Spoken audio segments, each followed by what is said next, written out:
Imagine finding maybe a shortcut, a clearer path through the really complex world of medical admissions, especially in India's most populous state. Today, we're doing a deep dive into medical education right here in Uttar Pradesh. That's right. We're looking at everything from, the tough MBBS programs to the fascinating world of AWS disciplines. That's your Ayurveda, Unani, Siddha, and homeopathy. We'll try to demystify the admission processes, break down the costs involved, and really uncover what student life is like in UP. Yeah, our mission is to pull out the most vital bits of info, maybe some surprising facts too, from all the latest data.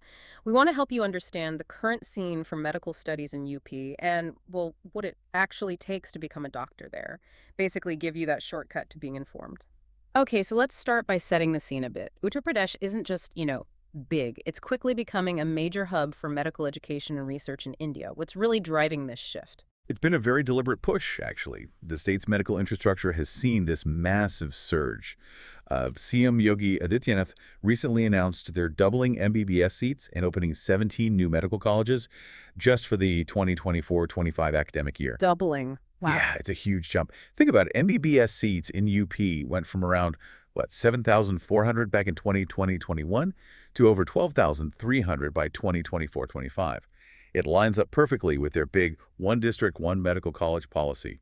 The goal is ambitious, a medical college in 64 out of the 75 districts, making it much more accessible, basically. And something that really stands out, Uttar Pradesh is designated open for all for its NEET UG counseling. That sounds like a huge draw, right? What does that actually mean for students? It absolutely is a huge draw. Open for all means exactly that students from anywhere in India can apply for the state quota seats in UP's medical colleges, assuming they meet the criteria, of course. So it makes UP an option even if your home state has fewer seats or maybe higher cutoffs? Exactly. For those students, UP becomes a really attractive alternative. It definitely increases the overall competition, no doubt about it. But with the huge seat increase we just talked about, it also means more students overall, including those from UP itself, are getting places. It kind of balances out broader access, more competition, creating this national pool. Okay.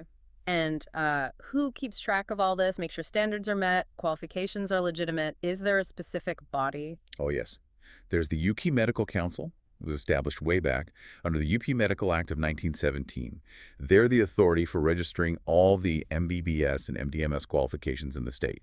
They ensure only properly qualified doctors get to practice. Right, setting the standards. Okay, we've got the big picture of UP's growing medical scene. Let's zoom in now on the individual student journey. For anyone dreaming of becoming a doctor in UP, what's that absolute first hurdle? Well, the gateway, not just for UP, but for all medical studies in India, is the NEET UG exam. That's the fundamental qualifying step.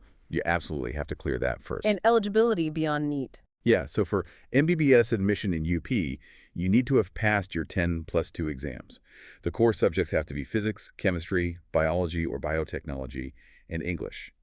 And you need a minimum of 50% marks combined in physics, chemistry, and biology PCB. It's 40% for reserved categories. And like I said, critically, you must qualify NEET with whatever the required cutoff score is for that year. Okay, so NEET is cleared. Then what? How does the actual admission process work? Is it just one application or? It's a pretty structured process, yeah. It's managed by the Directorate of Medical Education and Training, or DME, for Uttar Pradesh. They handle the state quota seats. The timeline follows NEET, so the exam and results happen, and then counseling usually starts in the summer. July, August maybe, and runs through August, November with multiple rounds. Multiple rounds? Yes, including what they call mop-up and stray vacancy rounds.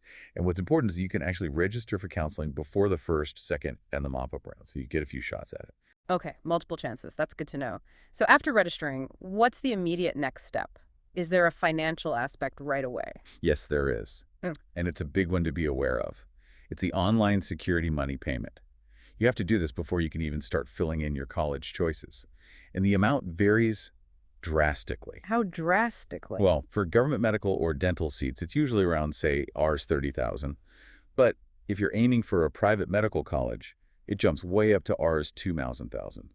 And for private dental, it's Rs 1,000. Wow, 2 lakhs for private medical. That's a huge difference. Really highlights the cost factor between public and private. Absolutely. It's a major consideration up front. Okay, so the security money is paid.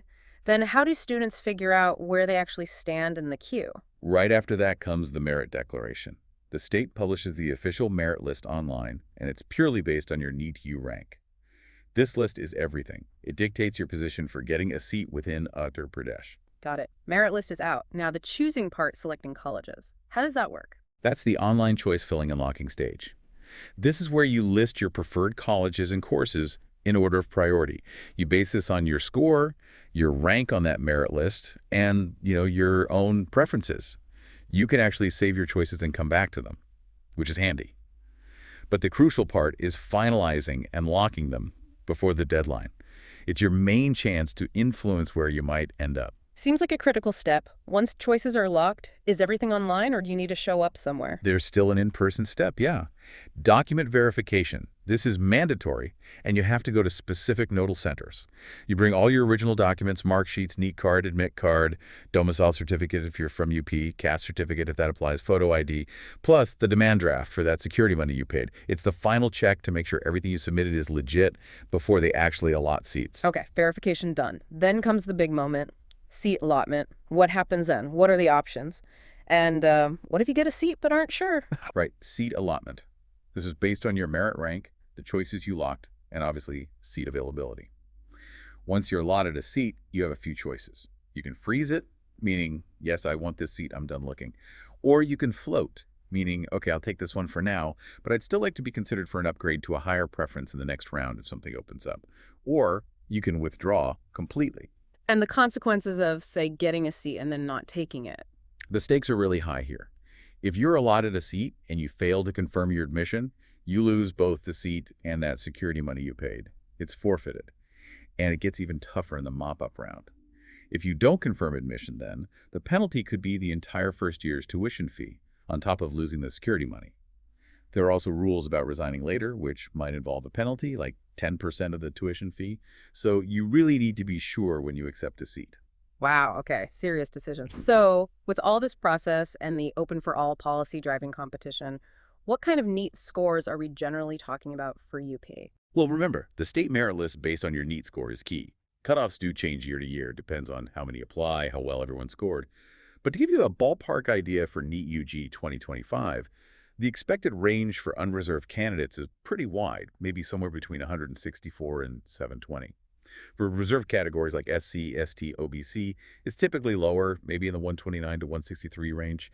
It shows the competition, but also that there are opportunities across different score bands. And speaking of categories, UP has specific reservation quotas, right? Yes, they have a detailed reservation policy. It's 2% for scheduled tribes, ST, 21% for scheduled castes, SC, 27% for other backward classes, OBC, 5% for persons with disabilities, 1% for NCC cadets, a significant 20% horizontal reservation for women, and 2% for dependents of freedom fighters. These quotas aim to ensure representation from various backgrounds. Okay, that covers MBBS admission in quite some detail. But MBBS isn't the only path, is it? Uttar Pradesh also has a strong presence in other healthcare fields. Right. Let's talk about BAMS, BEAMS, BHMS, and BDS. Absolutely. These are very important, distinct medical paths. You have BAMS, Bachelor of Ayurvedic Medicine and Surgery. That course really dives into traditional Ayurveda, holistic healing, herbs, diet, natural therapies. Okay. Then there's BMS, Bachelor of Unani Medicine and Surgery. This system has roots in the Middle East and South Asia. It's a 5.5-year program, including the internship, focusing on prevention and treatment using natural remedies, lifestyle changes. BHMS is Bachelor of Homeopathic Medicine and Surgery.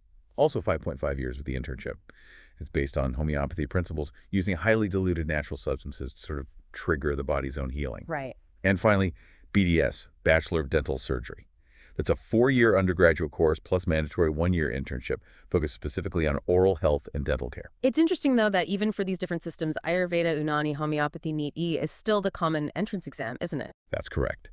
NEET-U qualification is mandatory for admission into all these AUH courses as well, and BDS-2 across India. Once you qualify NEET for the AUH courses, you go through a separate counseling process. Separate from MBBS. Yes. You might participate via the AACCC, that's the Ayush Admissions Central Counseling Committee, for the All India quota seats. Or, for the state quota seats in UP, there's a dedicated UP AUH counseling portal. The website is upayushcounseling.upsdc.gov.in. But the steps themselves are pretty similar to MBBS counseling. Register online, fill choices, seat allotment, verify documents. Okay. Similar process, different portal. Now let's talk about the costs and maybe the competition level, the scores needed for these courses in UP. How do they compare to MBBS? Yeah, the fees and cutoffs vary a lot. For government BAMS colleges, the fees are quite low, maybe around 19,000 a year or 20,000 per year. Right. The NEET cutoffs are still competitive, though, typically needing scores maybe in the 480 to 540 plus range. Yeah. Think places like the State Ayurvedic College in Lucknow or the Government Ayurvedic College in Varanasi. From private BAMs. Much higher fees. You're looking at around $2,060,000, maybe $2,070,000 per year for tuition. The NEET cutoffs are generally a bit lower than government colleges, often needing scores around 325, 350 plus. Rishikul Ayurvedic College in Haridwar is an example there. Okay. What about homeopathy, BHMS? For government BHMS colleges, fees are maybe around $25,000 a year.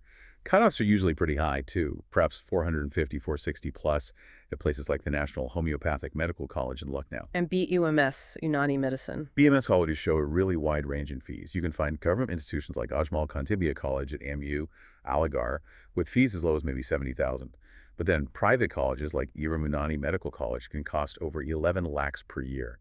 So it really spans a huge spectrum financially. That massive range really underscores the need to research specific colleges. Now, a crucial question that often comes up, can graduates from these AWH courses like BAMS or BUMS practice modern allopathic medicine in India? That's a very important clarification. No, they cannot. BUMS graduates are authorized to practice only Unani medicine. Similarly, BAMS graduates practice Ayurveda, and BHMS graduates practice homeopathy.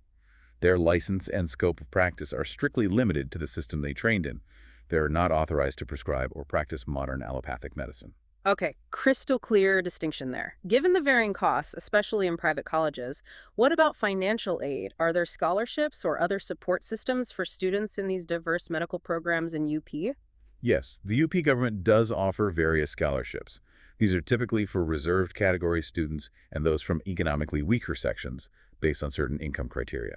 There's also a scheme called the Metavi Chhatra Yojana, which gives partial fee reimbursements to students who perform well academically. That's helpful. And beyond finances? Colleges usually offer a good range of student support. Things like mentorship programs, academic counseling, which is vital, career guidance, and placement help are usually available too, plus essential medical facilities on campus, wellness programs.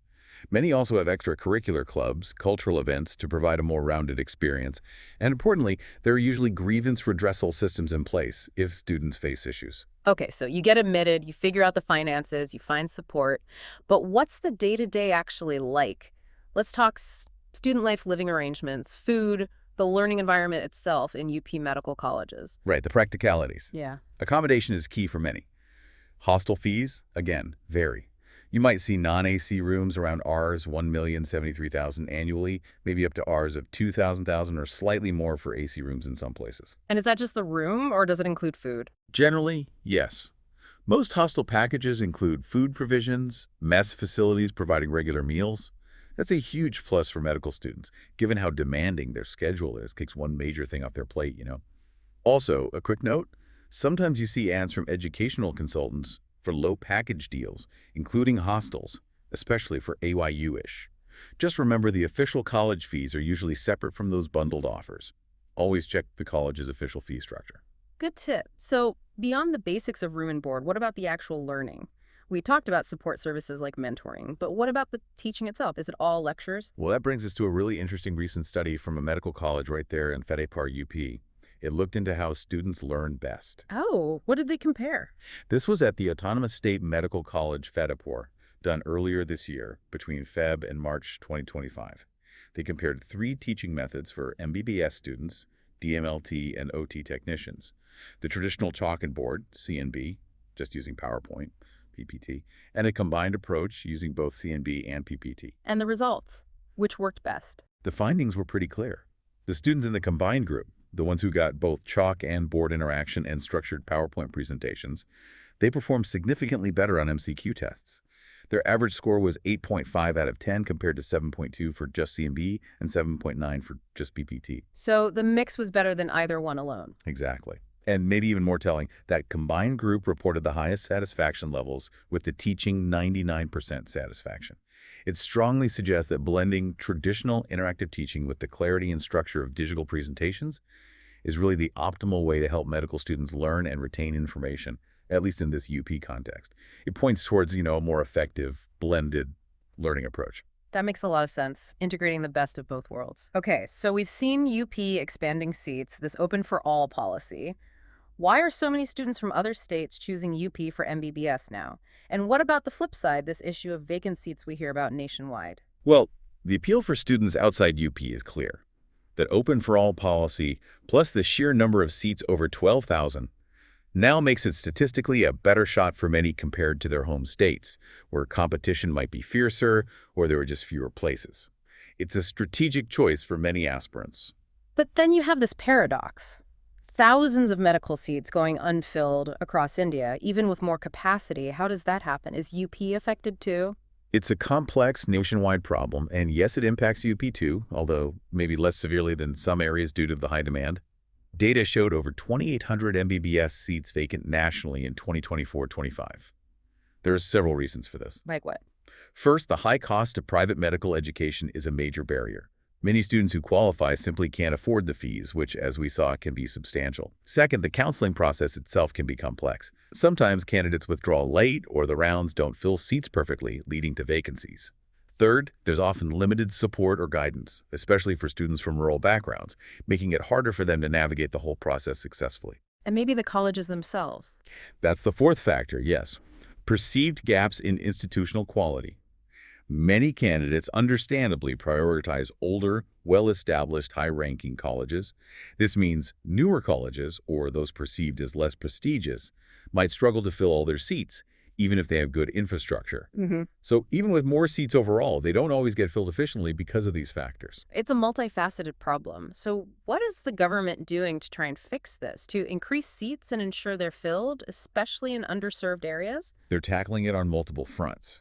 There are centrally sponsored schemes specifically designed to convert existing district or referral hospitals into new medical colleges. About 157 have been approved nationally, and over 130 are already up and running, many in areas that previously lacked medical education facilities. So building new capacity. Yes, and also boosting capacity in existing government medical colleges, both state and central, increasing both MBBS and postgraduate seats.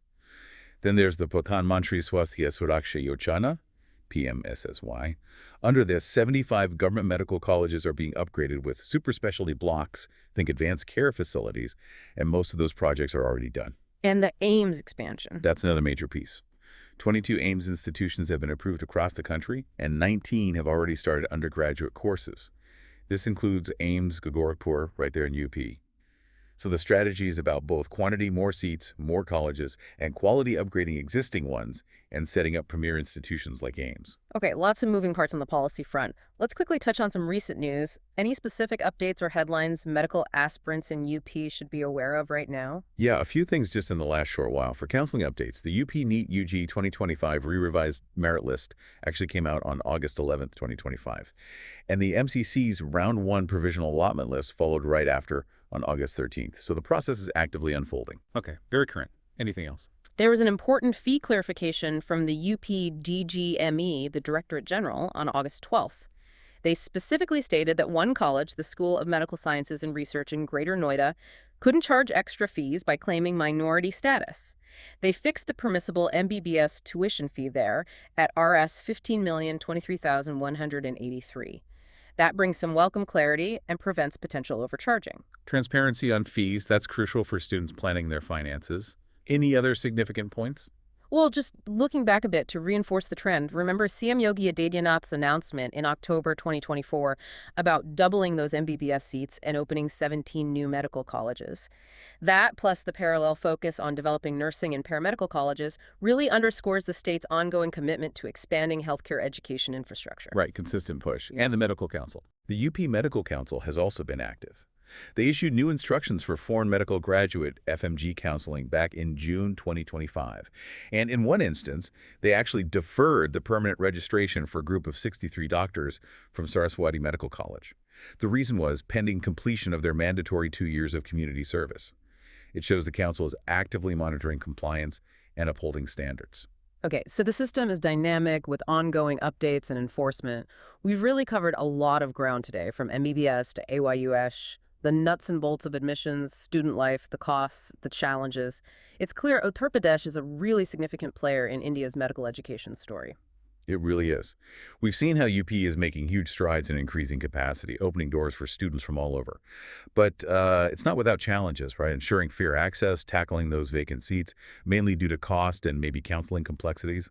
Still, the government efforts, the constant push for expansion and upgrades, show a real commitment to building a stronger healthcare future for UP and, by extension, the whole country. Absolutely. So, as we see medical education evolving, embracing these blended teaching methods like that FETPER study showed, expanding access, it makes you wonder how might the role of the traditional medical college itself change? Could we be heading towards a future where maybe personalized learning pathways or more community integrated training becomes standard, not just boosting test scores, but fundamentally changing how we prepare doctors for the real dynamic needs of society?